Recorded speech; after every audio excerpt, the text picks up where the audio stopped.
ಎಲ್ಲರಿಗೂ ನಮಸ್ಕಾರ. ಹೋಳಿ ಹಬ್ಬದ ಶುಭಾಶಯಗಳು. ಹೋಳಿ ಹಬ್ಬ ಅಂತ ಹೇಳಿದ ಕೂಡಲೇ ನಮ್ಮೆಲ್ಲರಿಗೂ ನೆನಪಾಗುವುದು ಬಣ್ಣ ಬಣ್ಣಗಳ ಹಬ್ಬ. ಹಾಗಾಗಿ ಬಣ್ಣ ಬಣ್ಣಗಳನ್ನು ಹಂಚುತ್ತಾ ಹರಡುತ್ತಾ ಹಾಡುವಂತಹ ಹಬ್ಬವೇ ಹೋಳಿ ಹಬ್ಬ. ಜಾತಿ ಮತ ಧರ್ಮ ಭೇದವಿಲ್ಲದೆ ನಾವೆಲ್ಲರೂ ಆಚರಿಸುವ ಹಬ್ಬ ಹೇಳಿದ್ರೆ ಹೋಳಿ ಹಬ್ಬ. ಹಾಗಾಗಿ ಈ ಹಬ್ಬವನ್ನು ಬಣ್ಣ ಬಣ್ಣಗಳ ಬಾಂಧವ್ಯವನ್ನು ಬೆಸೆಯುವ ಹಬ್ಬ ಅಂತೇಳಿ ಹೇಳ್ತೇವೆ. ಹಬ್ಬಗಳನ್ನು ಆಚರಿಸ್ತೇವೆ ನಿಜ, ಹಾಗಾದ್ರೆ ಇದರ ಹಿಂದಿರುವಂತಹ ಪೌರಾಣಿಕ ಕಥೆಗಳನ್ನು ನಾವು ಕೇಳಬೇಕು. ಇದನ್ನು ಬೇರೆಯವರಿಗೆ ತಿಳಿಸುವಂತಹ ಪ್ರಯತ್ನಗಳನ್ನು ಮಾಡಬೇಕು.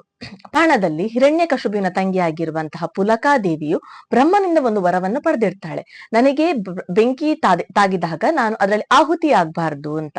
ಬ್ರಹ್ಮದೇವರು ವರ ಕೊಡುವಾಗ ಹೇಳ್ತಾರೆ, ಇದನ್ನು ನೀನು ಅನ್ಯಾಯಕ್ಕೆ ಬಳಸ್ಕೊಳ್ಬಾರ್ದು, ಇದನ್ನು ಒಳ್ಳೆಯ ವಿಷಯಗಳಿಗೆ ಬಳಸ್ಕೊಳ್ಬೇಕು, ಇದರಿಂದ ಅನ್ಯಾಯ ಆಗ್ತದೆ ಅಂತ ಹೇಳಿ ಆದಾಗ ನಿನ್ನ ಜೀವ ಅಂತ್ಯ ಆಗ್ತದೆ ಅಂತ. ಪುಲಕದೇವಿ ಮೊದಲಿಗೆ ಒಳ್ಳೆ ಕಾರ್ಯಗಳಿಗೆ ಇದನ್ನು ಬಳಸ್ಕೊಳ್ತಾ ಇದ್ಲು. ಮತ್ತೆ ನನ್ಗೆ ಯಾರು ಏನು ಮಾಡ್ಲಿಕ್ಕೆ ಸಾಧ್ಯ ಇಲ್ಲ ಅಂತ ಹೇಳುವಂತಹ ನಿರ್ಧಾರಕ್ಕೆ ಬಂದು ಇದನ್ನು ಸಮಾಜದಲ್ಲಿ ಅನ್ಯಾಯವನ್ನು ಮಾಡ್ಲಿಕ್ಕೆ ಉಪಯೋಗಿಸ್ತಾಳೆ. ಸಮಾಜದಲ್ಲಿ ಮಕ್ಕಳನ್ನು ಕದಿಯುವಂತದ್ದು, ಅವರನ್ನು ಆಹುತಿ ಪಡ್ಕೊಳ್ಳುವಂತದ್ದು, ಯಾರಾದ್ರೂ ಪ್ರಜೆಗಳನ್ನು ಹಿಂಸಿಸುವಂತದ್ದು, ಅವರನ್ನು ಆಹುತಿ ಮಾಡುವಂತದ್ದು, ಈ ರೀತಿಯ ಕಾರ್ಯಗಳನ್ನೆಲ್ಲ ಮಾಡ್ತಾ ಇರ್ತಾಳೆ. ಎಲ್ರಿಗೂ ಪ್ರಹ್ಲಾದ ಅವರ ಕತೆ ಗೊತ್ತಿದೆ. ಅವರು ವಿಷ್ಣುವಿನ ಮಹಾನ್ ಭಕ್ತರು. ಅದೇ ರೀತಿ ಆ ಹಿರಣ್ಯಕಶಿಪು ಅಂತ ಹೇಳುವಂತವನು ತಾನೇ ದೇವರು, ನಾನೇ ಸರ್ವಸ್ವ, ನಾನೇ ರಾಜ ಅಂತ ಹೇಳಿ ಮೆರೆತಿದ್ದವನು. ಅವನಿಗೆ ಬುದ್ಧಿಯನ್ನು ಕಲಿಸುವಂತವನು ಪ್ರಹ್ಲಾದ. ಮುಂದೆ ಪ್ರಹ್ಲಾದನನ್ನು ಸಾಯಿಸಬೇಕು ಅಂತ ಹೇಳಿ ಪುಲಕಾದೇವಿ ಹತ್ರ ಹಿರಣ್ಯಕಶಿಪು ಹೇಳಿದಾಗ ಅವಳು ತನ್ನ ತೊಡೆಯಲ್ಲಿ ಕೂತ್ಕೊಳ್ಳಿಸಿ ಚಿತೆಯನ್ನು ಏರ್ತಾಳೆ. ಅಂತಹ ಸಂದರ್ಭದಲ್ಲಿ ಪ್ರಹ್ಲಾದ ನಾರಾಯಣನ ಜಪ ಮಾಡ್ತಾ ಇರ್ತಾನೆ. ಪುಲಕಾದೇವಿ ಬೆಂಕಿಯಲ್ಲಿ ಆಹುತಿಯಾಗಿ ಬಿಡ್ತಾಳೆ. ಪ್ರಹ್ಲಾದನಿಗೆ ಏನೂ ಆಗದೆ ಅವನು ಜಾಗ್ರತೆಯಾಗಿ ಹೊರಗೆ ಬರ್ತಾನೆ.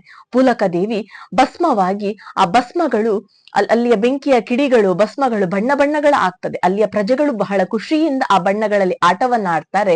ಇವುಗಳೆಲ್ಲ ಬಣ್ಣ ಬಣ್ಣಗಳ ಆದ ಕಾರಣ ಅಲ್ಲಿಂದ ಹೋಳಿ ಹಬ್ಬ ಆಚರಣೆ ಬಂತು ಹೇಳುವಂತದ್ದು ಒಂದು ಪುರಾಣದ ಕಥೆಗಳಿದೆ.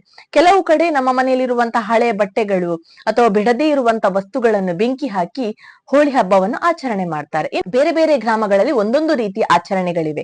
ಕೆಲವು ಧರ್ಮಗಳಲ್ಲಿ ಅವರು ನೃತ್ಯವನ್ನು ಮಾಡ್ತಾ ಹೋಳಿ ಹಬ್ಬವನ್ನು ಆಚರಣೆ ಮಾಡ್ತಾ ಇದ್ರೆ, ಇನ್ನು ಕೆಲವರು ಬಣ್ಣಗಳನ್ನು ಹಂಚುತ್ತಾ ಆಚರಣೆಗಳನ್ನು ಮಾಡ್ತಾರೆ. ಇನ್ನೊಂದು ಪುರಾಣ ಇತಿಹಾಸದಲ್ಲಿ ಒಂದು ಕಥೆ ಇದೆ. ತರಕಸುರ ಅಂತ ಹೇಳುವ ಒಬ್ಬ ರಾಕ್ಷಸ ಇರ್ತಾನೆ. ಅವನು ತನಗೆ ಮರಣವೇ ಬರಬಾರದು ಅಂತ ಹೇಳಿ ಬ್ರಹ್ಮದೇವರ ಹತ್ರ ವರವನ್ನು ಪಡಿತಾನೆ. ಹೀಗೆ ಮುಂದೆ ವರವನ್ನು ಪಡಿತಾನೆ. ಆದ್ರೆ ಬ್ರಹ್ಮದೇವರು ಹೇಳಿರ್ತಾರೆ, ನಿನಗೆ ಸಾವೇ ಬರಬಾರ್ದು ಅಂತ ಹೇಳುವ ವರ ಇಲ್ಲ ಅಂತ. ಆವಾಗ ತಾರಕಾಸುರ ತುಂಬಾ ಯೋಚನೆ ಮಾಡಿ ಹೇಳ್ತಾನೆ, ನನಗೆ ಶಿವನಿಂದ ಹುಟ್ಟಿರುವಂತಹ 7ನೇ ದಿನದ ಮಗುವಿನಿಂದ ಮರಣ ಬರ್ಲಿ ಅಂತ. ತಥಾಸ್ತು ಅಂತ ಹೇಳಿ ಬ್ರಹ್ಮದೇವರು ವರವನ್ನು ಕೊಡ್ತಾರೆ. ಮುಂದೆ ಅವನು ಬೇಕಾದ ರೀತಿಯಲ್ಲಿ ಕೃತ್ಯಗಳನ್ನು ಮಾಡ್ತಾನೆ, ಪ್ರಜೆಗಳಿಗೆ ನೋಯಿಸ್ಲಿಕ್ಕೆ ಪ್ರಾರಂಭ ಮಾಡ್ತಾನೆ. ಋಷಿಮುನಿಗಳು ಇದರಿಂದ ಬೇಸತ್ತು ಹೋಗ್ತಾರೆ. ಮುಂದೆ ದೇವಾನುದೇವತೆಗಳು ಏನು ಮಾಡುವುದು ಅಂತ ಹೇಳಿ ಯೋಚನೆ ಮಾಡುವಾಗ ಇವರಿಗೆ ನೆನಪಿಗೆ ಬರುವಂತದ್ದು ಮನ್ಮಥ ಮತ್ತು ರತಿದೇವಿ. ಮನ್ಮಥ ಮತ್ತು ರತಿದೇವಿಯವರಲ್ಲಿ ಲೋಕ ಕಲ್ಯಾಣಕ್ಕಾಗಿ ನಿಮ್ಮ ಸಹಾಯ ಬೇಕು ಅಂತ ಹೇಳಿದಾಗ ಅವರು ಒಪ್ಪಿಕೊಳ್ತಾರೆ.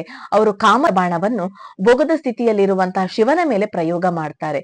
ಶಿವ ತನ್ನ ಭೋಗದ ಸ್ಥಿತಿಯಿಂದ ಎಚ್ಚೆತ್ತುಕೊಳ್ತಾನೆ.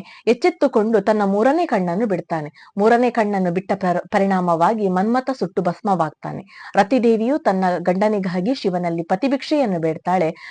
ಶಿವನು ಶಾಂತವಾದ ಮೇಲೆ, ಲೋಕ ಕಲ್ಯಾಣಕ್ಕೆ ಆಗಿರುವಂತದ್ದು ತಿಳಿದ ಮೇಲೆ ಅವನು ಪುನಃ ಮನ್ಮಥನಿಗೆ ಜನ್ಮವನ್ನು ನೀಡಿ ನೀನು ರತಿದೇವಿಯೊಟ್ಟಿಗೆ ಮಾತ್ರ ಆಲಿಂಗನವನ್ನು ಮಾಡಬೇಕು ಅಂತ ಹೇಳುವಂತಹ ವರವನ್ನು ನೀಡ್ತಾನೆ.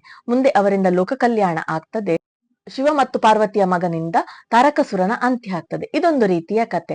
ಹಿಂದೂ ಪುರಾಣದಲ್ಲಿ ಬೇಕಾದಷ್ಟು ಹಬ್ಬಗಳಿದೆ, ಬೇಕಾದಷ್ಟು ಕಥೆಗಳಿದೆ. ನಾವು ಹಬ್ಬಗಳನ್ನು ಆಚರಣೆ ಮಾಡ್ಕೊಳ್ತಾ ಇಂದಿನ ಯುವ ಪೀಳಿಗೆಗೆ, ಮುಂದಿನ ಮಕ್ಕಳಿಗೆ ನಾವು ಕಥೆಗಳನ್ನು ಹೇಳುವಂತಹ ಕೆಲಸ ಮಾಡಬೇಕು. ನಮ್ಮ ಧರ್ಮದಲ್ಲಿ ಬೇಕಾದಷ್ಟು ಹಬ್ಬಗಳಿದೆ, ನಮ್ಮ ಧರ್ಮದಲ್ಲಿ ಬೇಕಾದಷ್ಟು ಆಚರಣೆಗಳಿವೆ. ಇವುಗಳನ್ನು ಇಂದಿನ ಯುವ ಪೀಳಿಗೆಗೆ, ಇಂದಿನ ಮಕ್ಕಳಿಗೆ ತಿಳಿಸುವಂತಹ ಕೆಲಸ ನಮ್ಮಿಂದ ಆಗಬೇಕು. ನನ್ನ ಧರ್ಮ ಶ್ರೇಷ್ಠ ಧರ್ಮ. ಧನ್ಯವಾದಗಳು.